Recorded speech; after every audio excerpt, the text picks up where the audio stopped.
Good morning students. अपना बेटा electric current chapter चल रहा सी। इलैक्ट्रिक करंट का लैसन 2 है ये। सो लैसन 2 ਦੇ ਵਿੱਚ ਆਂਦੀ ਹੈ ਮਾਈਕਰੋਸਕੋਪਿਕ ਫਾਰਮ ਆਫ ਓਹਮਸ ਲਾ। ਮਾਈਕਰੋਸਕੋਪਿਕ ਫਾਰਮ ਚ ਕੀ ਹੈ, ਸਪੋਜ਼ ਕਰੋ ਤੁਹਾਡੇ ਕੋਲ ਇੱਕ ਕੰਡਕਟਰ ਹੈ, ਕੰਡਕਟਰ ਤੇ ਬੈਟਰੀ ਅਪਲਾਈ ਕੀਤੀ ਹੋਈ ਹੈ। ਕਿਉਂਕਿ ਨੈਗੇਟਿਵ ਸਾਈਡ ਹੈ ਦੇਖੋ ਬੈਟਰੀ ਦੀ, ਤਾਂ ਕੰਡਕਟਰ ਦੇ ਵਿੱਚ ਕਿਉਂਕਿ ਫ੍ਰੀ ਇਲੈਕਟ੍ਰॉन्स ਪਏ ਨੇ ਤਾਂ ਇਹ ਨੈਗੇਟਿਵ ਨੂੰ ਰਿਪੈਲ ਕਰੂਗਾ ਤੇ ਫੋਰਸ ਅਪਲਾਈ ਕਰੂਗਾ ਤਾਂ ਇਲੈਕਟ੍ਰॉन्स ਇੱਕ particular direction from B to A move ਕਰਨਗੇ। ਤਾਂ ਇਲੈਕਟ੍ਰॉन्स ਕਿੰਨੀ ਫੋਰਸ ਐਕਸਪੀਰੀਅੰਸ ਕਰਨਗੇ, ਉਹ ਫੋਰਸ ਦਾ ਫਾਰਮੂਲਾ ਹੈ Q into E। ਅਸੀਂ ਪੜ੍ਹ ਚੁੱਕੇ ਹਾਂ ਫੋਰਸ ਕੀ ਹੈ, Q into E। ਕਿਉਂਕਿ ਇਲੈਕਟ੍ਰॉन्स ਦੀ ਗੱਲ ਕਰ ਰਹੇ ਆਪਾਂ, ਨੈਗੇਟਿਵਲੀ ਚਾਰਜ ਪਾਰਟੀਕਲਸ ਨੇ ਤਾਂ -E into electric field. Force ਨੂੰ ਅਸੀਂ ਕੀ ਲਿਖ ਸਕਦੇ ਹਾਂ, ਮਾਸ ਇਨਟੂ ਐਕਸਲੇਸ਼ਨ। ਤਾਂ ਇੱਥੋਂ ਆਪਾਂ ਨੇ ਐਕਸਲੇਸ਼ਨ ਫਾइंड आउट कर ली -E capital E upon M। तो एक्सेलेशन जिन्नी ये पार्टिकल्स ते लग रही है ड्यू टू दिस पोटेंशियल। हुण नैक्सट टर्म है ये ड्रिफ्ट वेलोसिटी ऑफ इलैक्ट्रॉन्स। ये सारा बेटा सेम आर्टिकल चल रहा है, ड्रिफ्ट वेलोसिटी ऑफ इलैक्ट्रॉन्स। हुण देखो जो कंडक्टर नूं आपां सप्लाई दिंदे आ, बैटरी अप्लाई करती तो उत्थे जिहड़े इलैक्ट्रॉन्स ने उन्हां दी नेचर की होगी, सारा सिस्टम किस तरह वर्क करता है। एक्चुअली जिहड़े इत्थे इलैक्ट्रॉन्स ने, जिस तरह आप एक एटम की गल करिए, एटम दे विच की है देखो बेटा, एटम दे विच न्यूक्लीयस है, उहदे च इहदे सराउंडिंग च की पए ने, इलैक्ट्रॉन्स पए ने। हुण आपां इह बोलदे हां कि कंडक्टर्स दे विच जिहड़े आउटर मोस्ट इलैक्ट्रॉन्स की ने, आलमोस्ट फ्री ने। तो ये जिहड़े इलैक्ट्रॉन्स ने, मान लो कोई दूसरा एटम है, जे आपां इलैक्ट्रॉन्स नूं कढ दईए तो बाकी सारा साडे कोल पिछे की बच गया, बाकी सारा साडे कोल बच गया पॉजिटिव आयन। तो इलैक्ट्रॉन्स ने जिहड़े वो दूजे एटम्स के पॉजिटिव आयन्स दे नाल कोलाइड करते हैं। तो जो ये रैंडम कोलिजन हुंदा है तो उस टाइम ये इलैक्ट्रॉन्स की करते हैं, अपनी जिहड़ी एनर्जी है, अपनी सारी जिहड़ी फोर्स है वो दूजे पॉजिटिव आयन नूं ट्रांसफर कर देंदे ने। इहदा मतलब हर एक कोलिजन तो बाद इलैक्ट्रॉन अपनी एक अपना जिहड़ी वेलोसिटी उहनूं जीरो कर देंदे ने ते एक नवे सिरे तो स्टार्ट हुंदे ने। ਇਹਦਾ ਪ੍ਰੋਸੈਸ ਹੁੰਦਾ ਹੈ। ਤਾਂ ਇਹਦੇ ਚ ਕੀ ਹੈ ਦੇਖੋ, ਇਲੈਕਟ੍ਰॉन्स frequently collide with positive ion and they impart their energy to ions and start a fresh with thermal speed just after the collision। ਤੇ ਉਸ ਤੋਂ ਬਾਅਦ ਸਿਰਫ ਉਹ ਆਪਣੀ ਥਰਮਲ ਸਪੀਡ ਦੇ ਨਾਲ ਮੂਵ ਕਰਦੇ ਨੇ। ਦੇਖੋ ਬੇਟਾ ਹੁਣ ਜਦੋਂ ਇਲੈਕਟ੍ਰॉन्स ਕਿਸੇ ਕੰਡਕਟਰ ਚ ਪਏ ਨੇ, ਉਹ ਦੋ ਤਰ੍ਹਾਂ ਦੀ ਸਪੀਡ ਪੋਜੈਸ ਕਰਦੇ ਨੇ, ਇੱਕ ਹੁੰਦੀ ਹੈ ਥਰਮਲ ਸਪੀਡ, ਇੱਕ ਹੁੰਦੀ ਹੈ ਡ੍ਰਿਫਟ ਸਪੀਡ। ਥਰਮਲ ਸਪੀਡ ਆਪਾਂ ਪਹਿਲਾਂ ਵੀ ਪੜ੍ਹ ਚੁੱਕੇ ਹਾਂ ਕਿ ਜਦੋਂ ਅਸੀਂ ਕੰਡਕਟਰ ਨੂੰ ਕੋਈ ਬੈਟਰੀ ਸਿਸਟਮ ਕੋਈ એનર્ਜੀ ਨਹੀਂ ਪ੍ਰੋਵਾਈਡ ਕਰ ਰਹੇ, ਉਸ ਟਾਈਮ ਵੀ ਇਲੈਕਟ੍ਰॉन्स ਨੇ ਜਿਹੜੇ ਉਹ ਸਿਸਟਮ 'ਚ ਮੂਵ ਕਰ ਰਹੇ ਹੁੰਦੇ ਨੇ ਤੇ ਉਸ ਟਾਈਮ ਉਹਨਾਂ ਦੀ ਜਿਹੜੀ ਸਪੀਡ ਹੁੰਦੀ ਹੈ ਉਹ ਥਰਮਲ ਸਪੀਡ ਹੁੰਦੀ ਹੈ। ਡ੍ਰਿਫਟ ਸਪੀਡ ਹੁੰਦੀ ਹੈ ਜਦੋਂ ਆਪਾਂ ਸਿਸਟਮ ਨੂੰ ਕੋਈ એનર્ਜੀ ਪ੍ਰੋਵਾਈਡ ਕਰਤੀ, ਪੋਟੈਂਸ਼ੀਅਲ ਪ੍ਰੋਵਾਈਡ ਕਰਤਾ, ਤਾਂ ਉਦੋਂ ਇਲੈਕਟ੍ਰॉन्स ਇੱਕ ਐਵਰੇਜ ਵੈਲੋਸਿਟੀ ਦੇ ਨਾਲ ਮੂਵ ਕਰਦੇ ਨੇ, ਜਿਹਨੂੰ ਅਸੀਂ ਬੋਲਦੇ ਹਾਂ ਡ੍ਰਿਫਟ ਸਪੀਡ। ਠੀਕ ਹੈ ਜੀ। ਤਾਂ ਇਹ ਕਹਿੰਦੇ ਜਦੋਂ ਕੋਲੀਜਨ ਹੋ ਜਾਂਦਾ ਤਾਂ ਇਲੈਕਟ੍ਰॉन्स ਐਕਸਲਰੇਟ ਹੁੰਦੇ ਨੇ ਤੇ ਆਪਣੀ ਇਲੈਕਟ੍ਰਿਕ ਫੋਰਸ ਲਗਾਉਂਦੇ ਨੇ for time ti। The velocity gained by ith electron, एक पर्टिकुलर इलैक्ट्रॉन है जिहड़ा वो during time t due to electric field किन्नी ਉਹਦੀ वेलोसिटी होगी। तो वेलोसिटी ਦਾ ਆਪਾਂ ਕੀ ਫਾਰਮੂਲਾ यूज़ करते हैं, v = u + at the formula use करते हैं। v final velocity, u initial velocity, a acceleration, t ਉਹਦਾ टाइम है। तो ਉਹਦੀ इनिशियल वेलोसिटी की होगी, 0 होगी, क्योंकि कोलिजन होया, कोलिजन तो बाद इलैक्ट्रॉन ने अपनी एनर्जी देती, तो इलैक्ट्रॉन की इनिशियल वेलोसिटी की होगी 0। Final velocity acceleration into that time, उस टाइम ड्यूरिंग दैट टाइम। तो वेलोसिटी ith इलैक्ट्रॉन की कितनी बन गई, एक्सेलरेशन की आप वाली वैल्यू पुट करांगे, E electric field upon M × TI। ਹੁਣ ਨੈਕਸਟ ਇਹਦਾ ਇੱਕ ਆਇਤ, ਇੱਕ ਪਾਰਟਿਕੂਲਰ ਇਲੈਕਟ੍ਰॉन ਦੀ ਗੱਲ ਕਰ ਰਹੇ, ਸਿਰਫ ਇੱਕ ਇਲੈਕਟ੍ਰॉन ਦੀ ਪਾਰਟਿਕੂਲਰ ਆਇਤ ਇਲੈਕਟ੍ਰॉन।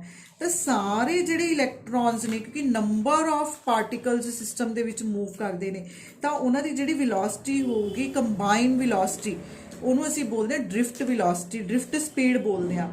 ਤਾਂ ਉਹ ਸਾਰਿਆਂ ਦੀ ਕੀ ਹੋਊਗੀ, ਐਵਰੇਜ। ਇਹ ਜਿਹੜਾ ਬੇਟਾ ਟ੍ਰਾਇੰਗਲ ਦੇ ਸਾਈਨ ਨੇ ਇਹ ਐਵਰੇਜ ਨੂੰ ਰਿਪਰੈਜ਼ੈਂਟ ਕਰਦੇ ਨੇ। ਤਾਂ ਸਾਰੇ ਇਲੈਕਟ੍ਰॉन्स ਦੀ ਐਵਰੇਜ ਵੈਲੋਸਿਟੀ ਕਿੰਨੀ ਹੋਊਗੀ, E electric field upon M × τ। ਹੁਣ ਇਹ ਜਿਹੜਾ ਇਹ ਟਾਈਮ ਸੀ ਇੱਕ ਇਲੈਕਟ੍ਰॉन ਦੇ ਲਈ ਸੀ, ਇਹ ਟॉ ਜਿਹੜਾ ਹੈ ਇਹ ਸਾਰੇ ਇਲੈਕਟ੍ਰॉन्स ਦਾ ਐਵਰੇਜ ਟਾਈਮ ਹੈ, ਜਿਹਨੂੰ ਅਸੀਂ ਰਿਲੈਕਸੇਸ਼ਨ ਟਾਈਮ ਬੋਲਦੇ ਹਾਂ। ਦੇਖੋ ਵੈਲੋਸਿਟੀ ਕੀ ਹੈ, ਐਵਰੇਜ ਵੈਲੋਸਿਟੀ, ਜਿਹਨੂੰ ਡ੍ਰਿਫਟ ਵੈਲੋਸਿਟੀ ਬੋਲਦੇ ਹਾਂ। टाइम की है एवरेज टाइम जिन्हों असी रिलैक्सेशन टाइम बोलते हैं तो इन्हों मैं तुहानूं डेफिनेशनस भी दस रही बेटा क्योंकि कई बार एग्जाम के डेफिनेशनस भी आ जांदियां ने। तो ड्रिफ्ट वेलोसिटी की है, it is defined as the average velocity of large number of electrons and in the conductor at the same instant. Similarly tau relaxation time एक ही है, it is the average time between successive collisions ਜਿਹੜੇ collisions ने उन्हां दा average time है। तो उस तो बाद नैक्सट इस आर्टिकल च आंदा relation between current density and electric field. Current density ते इलैक्ट्रिक फील्ड च रिलेशन की है, देखो आपां ने पिछे जे दा रिलेशन पढ़िया होया करंट डेंसिटी वैक्टर दा एन क्यू वी डी की है ड्रिफ्ट वेलोसिटी और क्यू की ने इलैक्ट्रॉन्स ने, क्योंकि चार्ज पार्टिकल की ने इलैक्ट्रॉन्स की गल कर रहे हैं आप विद नैगेटिव साइन क्योंकि इलैक्ट्रॉन्स ने। तो 1 नंबर इक्वेशन तो अगर आप देखिए 1 नंबर इक्वेशन सी अपनी दिस वन जिस आप ड्रिफ्ट वेलोसिटी का एक्सप्रैशन फाइंड आउट किया, तो यदी जगह ड्रिफ्ट स्पीड की जगह आप की पुट करते हैं वो रिलेशन पुट करता तो साडे कोल की बन गया n e square upon m tau into electric field. हुण आ जिहड़ी सारी वैल्यू है this is sigma, this is represented by sigma. Sigma की है कंडक्टिविटी, तो इक्वेशन की बन गई J is equal to sigma E. यही जिहड़ी इक्वेशन है इनू असी बोलते हैं microscopic form of Ohm's law. देखो बेटा आप एक फॉर्म तो पढ़ते हैं V is equal to I R, ठीक है जी। अगर आप माइक्रोस्कोपिक सेंस दे विच देखते हैं, अगर आप इलैक्ट्रॉन्स भी मूव कर रहे हैं सिस्टम च ओदी सेंस च देखते हैं तो जे इज इक्वल टू की है सिग्मा ई, मतलब current density is equal to sigma into E. Sigma की है conductivity, it is n e square upon m into tau relaxation time है, एम मास है पार्टिकल्स का, ई चार्ज की value है, एन की ने नंबर ऑफ ने। तो सिग्मा इलैक्ट्रिकल कंडक्टिविटी है तो ये डिपेंड करती है वैल्यू मटीरियल ऑफ कंडक्टर ते उहदे टैंपरेचर ते, ठीक है जी। कंडक्टिविटी डिपेंड करती है, ध्यान नाल देखो बेटा बहुत इंपॉर्टेंट लाइन है ये। कंडक्टिविटी डिपेंड करती है मटीरियल किस तरह का ते उहदा टैंपरेचर की है, क्लीयर है। सो इत्थे दी माइक्रोस्कोपिक फॉर्म तो बाद थोड़ी बुक चो ही करवा रही हूँ बेटा मैं आर्टिकल, कुछ छोटिया छोटिया चीज़ां ने। देखो उस तो बाद नैक्सट जो आर्टिकल आता है that is conductivity of metallic conductors. हुण इस आर्टिकल दे विच की किया होया है, इस आर्टिकल च इहदियां जिहड़ियां वैल्यूज़ ने कंडक्टिविटी दियां डिफरेंट मटीरियल्स के लिए उन्हां दी कैलकुलेशन की हुई है। देखो आप हुणे पढ़ के चुके हैं कि कंडक्टिविटी का रिलेशन की है एन ई स्केयर टॉ अपॉन एम। जे की अपने कोल सिग्मा ई, सिग्मा की हो गया जे अपॉन ई, मतलब आप पहला तो कंडक्टिविटी दे यूनिट्स फाइंड आउट कर रहे हैं। जे का फार्मूला की सी, जे का फार्मूला सी current upon area, current upon area. Current के यूनिट्स की ने एंपीयर, एरिया दे की ने मीटर। ਇਹਦਾ मतलब जे दे यूनिट्स की हो गए एंपीयर पर मीटर स्क्वायर। इलैक्ट्रिक फील्ड का एक जो बेसिक फार्मूला है वो बेसिक फार्मूला की है potential upon distance between the plates, ठीक है जी। तो वी अपॉन डी पोटेंशियल का फार्मूला, ये यूनिट्स की हो गए वोल्ट हो गए, डिस्टेंस दे मीटर हो गए वोल्ट पर मीटर। ये सारा की बन गया एक मीटर नाल एक मीटर कैंसल हो गया, एंपीयर वोल्ट मीटर बन गया। पर वोल्ट अपॉन एंपीयर की हुंदा है ओम हुंदा है, ओम दे यूनिट्स ने वी अपॉन ए ओम, पर इत्थे ओपोजिट पे है तो ये ओम मीटर बन गया। तो कंडक्टिविटी दे यूनिट्स की ने पर ओम पर मीटर, ये ध्यान रखना है। उस तो बाद आप वैल्यूज कैलकुलेट करते हैं order of magnitude, order of magnitude of conductivity. देखो ये कहते कि कंडक्टिविटी का जो फार्मूला है, फार्मूले च सानू की चाहिए एन ई स्केयर टॉ अपॉन एम चाहिए, क्लीयर है जी। वैल्यूज आपां चाहिए ने, टॉ इत्थे रिलैक्सेशन टाइम है तो कहते अगर सानू रिलैक्सेशन टाइम पता लग जाए तो असी इहदियां वैल्यूज फाइंड आउट कर सकते हैं, क्योंकि मास सानू पता है, चार्ज पता है, नंबर ऑफ पार्टिकल सानू असी सैंपल तो फाइंड आउट कर सकते हैं, क्लीयर है। तो अगर कोई कंडक्टर जिसका टैंपरेचर टी है तो वही एवरेज थर्मल एनर्जी इलैक्ट्रॉन्स की 3/2 kT होंगी है, ठीक है जी। तो कहते इफ वी थर्मल स्पीड है इलैक्ट्रॉन्स की at temperature T then it can be written as, ठीक है जी, kinetic energy is equal to 3/2 kT होंगी है। काइनेटिक थ्योरी के अकॉर्डिंग बेटा average value of kinetic energy is equal to 3/2 kT होंगी है। के बोल्ट्जमैन कॉन्स्टेंट है, टी उस टाइम टैंपरेचर है, के दी वैल्यू है 1.38 × 10⁻³ जूल पर केल्विन, ठीक है जी। इत्थों आपां V का फार्मूला फाइंड आउट कर लिया, √3 kT/m आ गया। रूम टैंपरेचर 27 डिग्री हुंदा है, तो अपना टैंपरेचर कितना हो गया 27 डिग्री ਨੂੰ ਆਪਾਂ ਕੈਲਵਿਨ ਚ ਕਨਵਰਟ ਕੀਤਾ ਤਾਂ 273 ਐਡ ਕਰਕੇ 300 ਕੈਲਵਿਨ ਬਣ ਗਿਆ। ਤਾਂ ਇਹ ਸਾਰੀਆਂ ਵੈਲਿਊਜ਼ ਨੇ ਜਿਹੜੀਆਂ ਦੇਖੋ 3 kT/m K ਦੀ ਵੈਲਿਊ ਪੁੱਟ ਕੀਤੀ, रूम टैंपरेचर वैल्यू पुट की, मास पुट किया, तो जी थर्मल स्पीड है इन्हें आपां नूं V की क्या है, V is the thermal speed. Thermal speed कितनी आ गई 10⁵ मीटर पर सेकेंड। ये याद रखना है क्योंकि अगे आप एक बहुत इंपॉर्टेंट आर्टिकल पढ़ना है जिससे कॉन्सैप्ट यूज होना है। तो जी एवरेज थर्मल स्पीड है पार्टिकल्स की, कितनी है 10⁵ मीटर पर सेकेंड एट रूम टैंपरेचर ते। हुण नैक्सट है lambda is the mean free path of electron. हुण देखो बेटा आप विलोसिटी पढ़ ली, एवरेज विलोसिटी ऑफ इलैक्ट्रॉन्स, टॉ पढ़ लिया, रिलैक्सेशन टाइम। एक लैम्डा होंदा है, लैम्डा की है एवरेज डिस्टेंस ट्रैवल्ड बाय इलैक्ट्रॉन्स या मीन फ्री पाथ जिवें कह दिंदे आ। जिवें हुण सपोज करो कंडक्टर च रैंडमली इलैक्ट्रॉन्स पए ने, कदे इहदे नाल कोलाइड कर रहा, कदे इहदे नाल कोलाइड कर रहा, कदे किसी नाल कोलाइड कर रहा, तां जदों इह कोलिजन हुंदा है डिफरेंट पार्ट इक्को ही इलैक्ट्रॉन डिफरेंट कोलिजन कर सकता है, तो उन्हें एवरेज पाथ कितना ट्रैवल किया उन्होंने असीं मीन फ्री पाथ बोलते हैं। तो विलोसिटी की हुंदा डिस्टेंस अपॉन टाइम।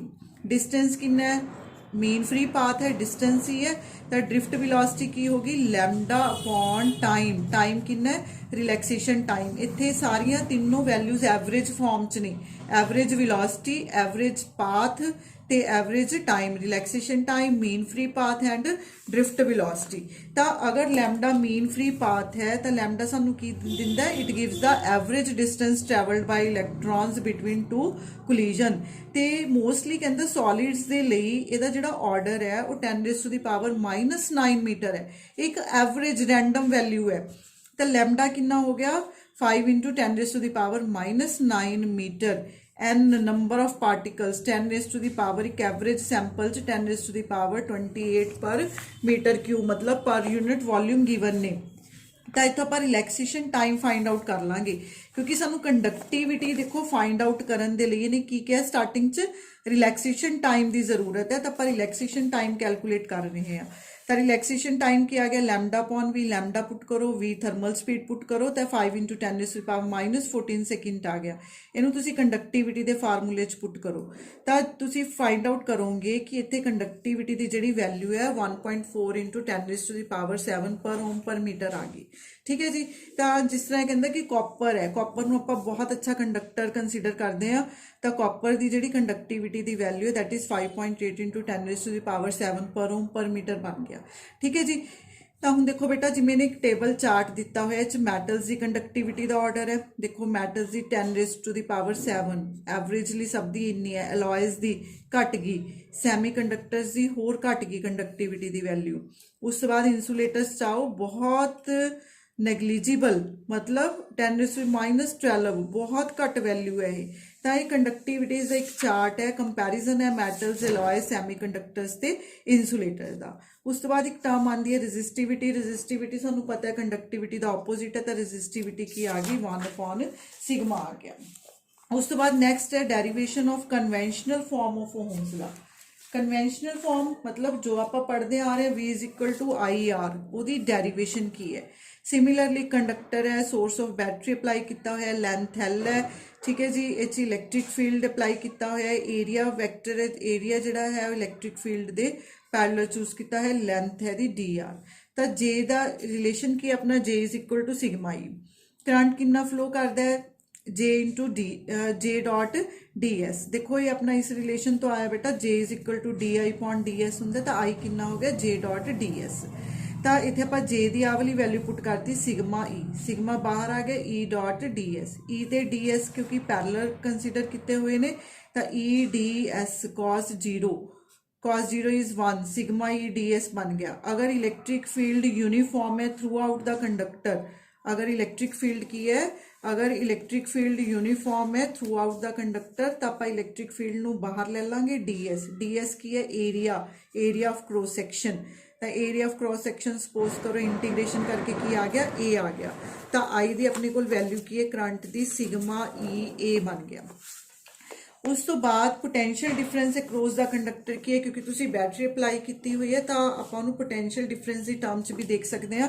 ਪੋਟੈਂਸ਼ੀਅਲ ਦਾ ਇੱਕ ਫਾਰਮੂਲਾ ਆਪਾਂ ਪੜ੍ਹਿਆ ਸੀ ਬੇਟਾ, VA minus VB A to B E dot DR।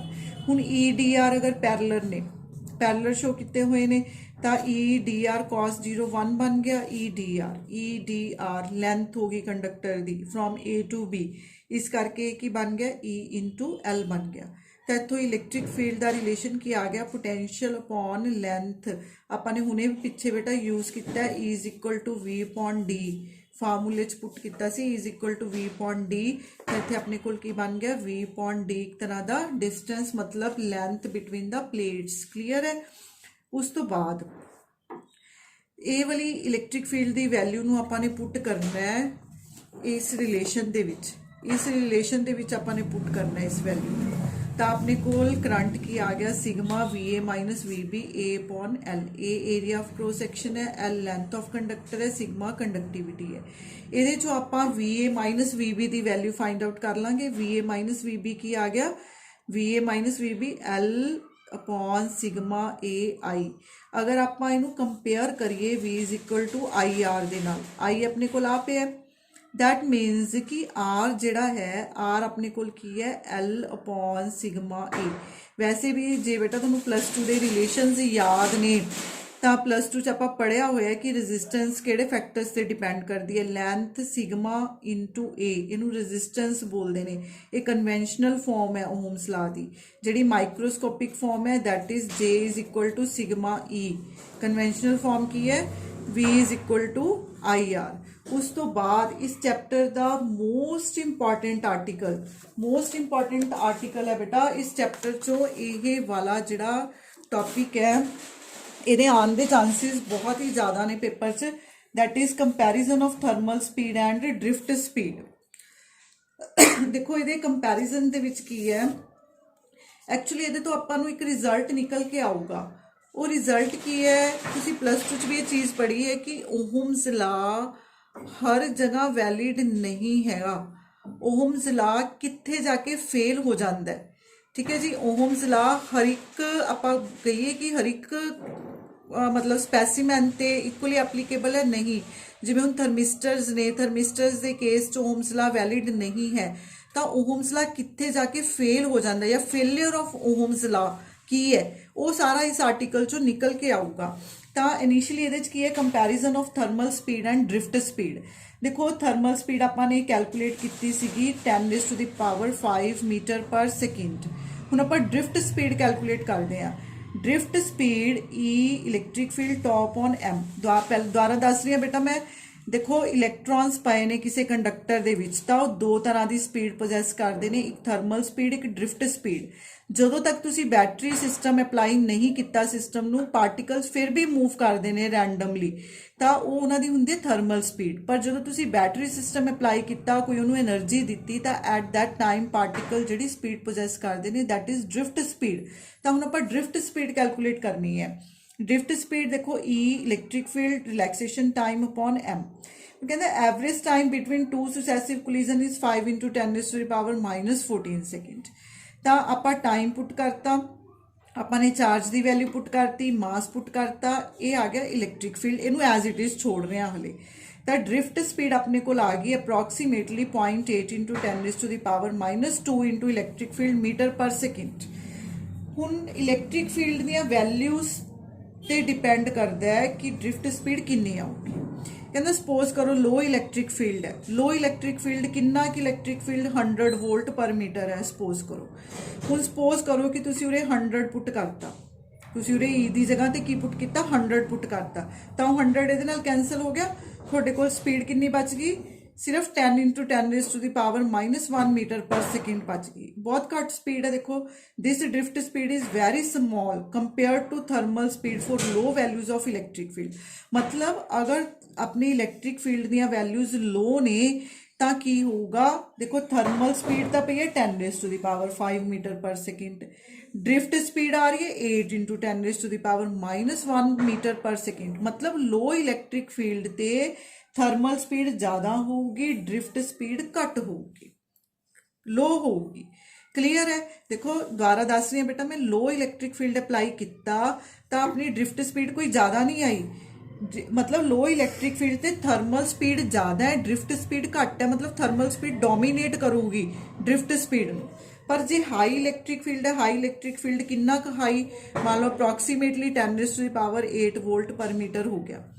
10⁻⁸ volt पर मीटर जे आप इत्थे पुट करते हैं तो अपने कोल की बच गया 10⁻⁶ मीटर पर सेकेंड बच गया। मतलब हाई इलैक्ट्रिक फील्ड ते ड्रिफ्ट स्पीड ज़्यादा होगी कंपैरेटिवली टू थर्मल स्पीड। हुण ये तुसी देखो ये आलमोस्ट की ने एक दूजे के कंपैरेटिवली ने, तो आप इत्थे ये नहीं कह सकते कि असी हाई इलैक्ट्रिक फील्ड ते थर्मल स्पीड नूं इग्नोर कर दिए या ड्रिफ्ट स्पीड नूं इग्नोर कर दिए। ठीक है, तो हुण इन्हां दा रिजल्ट की बनूगा, तो यही ये अगे आर्टिकल की बन गया, फेलियर ऑफ ओम्स लॉ और लिमिटेशन ऑफ ओम्स लॉ। देखो J is equal to sigma E है, असी बोलते हैं कि J should be directly proportional to E. जिस तरह आप कहने हैं V is equal to I R है, V should be directly proportional to I, यही होना चाहिए। ਇਹਦਾ मतलब ये ਜਿਹੜਾ सिग्मा कॉन्स्टेंट ऑफ प्रोपोर्शनैलिटी ਜਿਹੜਾ ਉਰੇ आ रहा है ये कॉन्स्टेंट होना चाहिए। पर ਜਿਹੜਾ सिग्मा कॉन्स्टेंट है ये कंडक्टिविटी का सिंबल है, ये कंडक्टिविटी का फार्मूला की बन गया n e square tau upon m आप पिछे पढ़े। सानू की चाहिए कि उरे कंडक्टिविटी कॉन्स्टेंट रहे। हुण कंडक्टिविटी कॉन्स्टेंट तां रहूगी जे इहदा टो कॉन्स्टेंट रहूगा, जे दा रिलैक्सेशन टाइम कॉन्स्टेंट रहूगा, क्योंकि देखो एन कॉन्स्टेंट है, ई कॉन्स्टेंट है, एम कॉन्स्टेंट है, सारा मैटर करता है रिलैक्सेशन टाइम का। जे टो कॉन्स्टेंट है तो सिग्मा कॉन्स्टेंट है, जे सिग्मा कॉन्स्टेंट है तो साडा ओम्स लॉ की है वैलिड है। हुण आपां ये देखते हैं कि जिहड़ा टो रिलैक्सेशन टाइम है कि ये कॉन्स्टेंट रहिंदा है या ये वेरी करता है। तो टो कड्ढण दा फार्मूला की है, टो की है टाइम, टाइम की होगा डिस्टेंस अपॉन वेलोसिटी। हुण वेलोसिटी इत्थे किहड़ी किहड़ी है, एक तो ड्रिफ्ट स्पीड है, एक थर्मल स्पीड है। क्लीयर है। तो जो लो इलैक्ट्रिक फील्ड है, लो इलैक्ट्रिक फील्ड ते आपां देख चुके हैं पिछे कि ड्रिफ्ट स्पीड घट हुंदी है। घट है इहदा मतलब थर्मल स्पीड के कंपैरेटिवली आपां नूं निगलैक्ट कर दांगे तो साडे कोल टॉ दा रिलेशन की बच गया, सिर्फ लैम्डा अपॉन वी बच गया। मतलब लैम्डा अपॉन वी की बच गया, थर्मल स्पीड बच गई। हुण थर्मल स्पीड तो फिक्स है 10⁻⁵ मीटर पर सेकेंड। ਇਹਦਾ मतलब लो इलैक्ट्रिक फील्ड ते साडी ड्रिफ्ट स्पीड नैगलीजिबल है, तो थर्मल स्पीड जिहड़ी है वो एग्जिस्ट करूगी। तो ਇਹਦਾ मतलब साडा टॉ की बन गया, कॉन्स्टेंट रह गया। जे टॉ कॉन्स्टेंट है तो सिग्मा कॉन्स्टेंट है, जे सिग्मा कॉन्स्टेंट है तो ओम्स लॉ की है वैलिड है। ਇਹਦਾ मतलब लो इलैक्ट्रिक फील्ड ते ओम्स लॉ वैलिड है। हुण आपां हाई इलैक्ट्रिक फील्ड की गल करते हैं। हाई इलैक्ट्रिक फील्ड ते की होगा, हाई इलैक्ट्रिक फील्ड ते तुसी जिहड़ी ड्रिफ्ट स्पीड है उन्होंने इग्नोर नहीं कर सकते। ਇਹਦਾ मतलब ड्रिफ्ट स्पीड जिहड़ी है, ड्रिफ्ट स्पीड डिपेंड करती है इलैक्ट्रिक फील्ड ते। तुसी हाई इलैक्ट्रिक फील्ड ते ड्रिफ्ट स्पीड नूं इग्नोर नहीं कर सकते। ਇਹਦਾ मतलब जे तुसी उरे इलैक्ट्रिक फील्ड वेरी करोगे तो ड्रिफ्ट स्पीड वेरी करूगी, जे ड्रिफ्ट स्पीड वेरी करूगी तो टॉ वेरी करूगा, जे टॉ वेरी करूगा तो तुहाडा सिग्मा की वैल्यू भी डिफरेंट आऊगी। हुण जे सिग्मा डिफरेंट आऊगा फिर उरे इन्हें कॉन्स्टेंट नहीं रहना। ਇਹਦਾ मतलब हाई इलैक्ट्रिक फील्ड ते जिहड़ा ओम्स लॉ है वो वैलिड नहीं हैगा। क्लीयर है, Ohm's law is valid only at low electric field. ਉਹਦਾ रीजन की है कि लो इलैक्ट्रिक फील्ड ते ड्रिफ्ट स्पीड का कोई ज़्यादा रोल नहीं होगा। हाई इलैक्ट्रिक फील्ड ते ड्रिफ्ट स्पीड होगी कंपैरेटिवली टू थर्मल स्पीड। इस करके टॉ वेरी करूगा, टॉ वेरी करूगा तो सिग्मा वेरी करूगा, सिग्मा वेरी करूगा तो तुहाडा जिहड़ा ओम्स लॉ है वो माइक्रोस्कोपिक फॉर्म्स है वो वैलिड नहीं रहूगी। बहुत इंपॉर्टेंट आर्टिकल है बेटा, ध्यान नाल करना है। उस तो बाद मैं तुहानूं कुछ न्यूमैरिकल्स नोट करवा रही हूँ इस चैप्टर च। अगे बेटा कुछ होर टॉपिक ने अपने सिलेबस च नहीं है। तो ये देखो एक न्यूमैरिकल है, न्यूमैरिकल नोट करो 6.3 ते 6.4 स्टेटमेंट्स दस रही मैं। Charge of 108 coulomb pass through copper wire of radius 2.1 millimetre in 1 hour, assuming that there are 10⁻23 electrons per centimeter cube of wire, find current in the wire and drift speed of the electrons। ये तुसी अपने आप करने हैं बेटा, बहुत simple न्यूमैरिकल्स ने। A copper wire having cross section 1 centimeter square carries current 1.5 ampere. Assuming that each copper atom contribute one free electron, calculate drift speed, give atomic weight. Density of copper is 63 gram and 9 gram per centimeter cube respectively. ये कुछ दो numericals ने बेटा. एक और है third one, that is current of 15.4 ampere is flowing through copper wire of radius 1 millimeter. Find electric field inside the wire given that resistivity of copper wire is 1.7 into 10 raised to the power minus 8 ohm meter. Next है 6.11 है determine whether the current density is corresponding to static current. ये कह रहे कि ये current density vector static current ਦੇ corresponding है. ठीक है जी, ਤਾਂ ਇੱਥੇ ਇਕੁਏਸ਼ਨ ਆਫ ਕੰਟੀਨਿਊਟੀ ਯੂਜ਼ ਹੋਣੀ ਹੈ, ਉਹਨੂੰ ਯੂਜ਼ ਕਰਕੇ ਤੁਸੀਂ ਫਾਈਂਡ ਆਊਟ ਕਰੋਗੇ. ਤਾਂ ਇਹ ਕੁਝ 2-3 ਨੂਮੈਰੀਕਲਸ ਨੇ ਬੇਟਾ, ਇਹਨਾਂ ਦੇ ਨਾਲ ਰਿਲੇਟਿਡ ਕੁਝ ਹੋਰ ਵੀ ਅਗਰ ਤੁਸੀਂ ਟਰਾਈ ਕਰਨਾ ਹੈ ਤਾਂ ਆਪਣੇ ਆਪ ਟਰਾਈ ਕਰਿਓ. ਤੇ ਇਹਦੇ ਬੈਕ ਕੁਐਸਚਨਸ ਨੇ, ਜਿਹੜੇ ਬੈਕ ਕੁਐਸਚਨਸ ਰੀਡ ਕਰਨੇ ਆ ਸਭ ਨੇ. ਇੱਥੇ ਬੇਟਾ ਇਹ ਚੈਪਟਰ ਕੰਪਲੀਟ ਹੈ ਇਲੈਕਟ੍ਰਿਕ ਕਰੰਟ. ਥੈਂਕਸ ਅ ਲੋਟ. ਇਸ ਤੋਂ ਬਾਅਦ ਬੇਟਾ ਆਪਾਂ ਮਕੈਨਿਕਸ ਸ਼ੁਰੂ ਕਰਾਂਗੇ.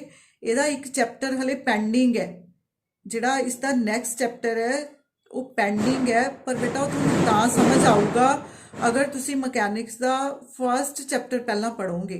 ਇਸ ਕਰਕੇ ਪਹਿਲਾਂ ਮੈਂ ਤੁਹਾਨੂੰ ਮਕੈਨਿਕਸ ਸ਼ੁਰੂ ਕਰਵਾ ਰਹੀ ਹਾਂ. ਔਰ ਮਕੈਨਿਕਸ ਦਾ ਬੇਟਾ ਇੱਕ ਸੈਕਸ਼ਨ ਮੈਨੇ ਕਰਵਾਉਣਾ ਹੈ, ਇੱਕ ਸੈਕਸ਼ਨ ਸੁਮੀਤ ਮੈਡਮ ਨੇ ਕਰਵਾਉਣਾ ਹੈ. ਠੀਕ ਹੈ ਜੀ, ਇੱਕ ਸੈਕਸ਼ਨ ਮੈਂ ਕਰਵਾਉਂਗੀ, ਇੱਕ ਸੈਕਸ਼ਨ ਸੁਮੀਤ ਮੈਡਮ ਨੇ ਕਰਵਾਉਣਾ ਹੈ. ਠੀਕ ਹੈ, ਸੋ ਥੈਂक्स अ लॉट.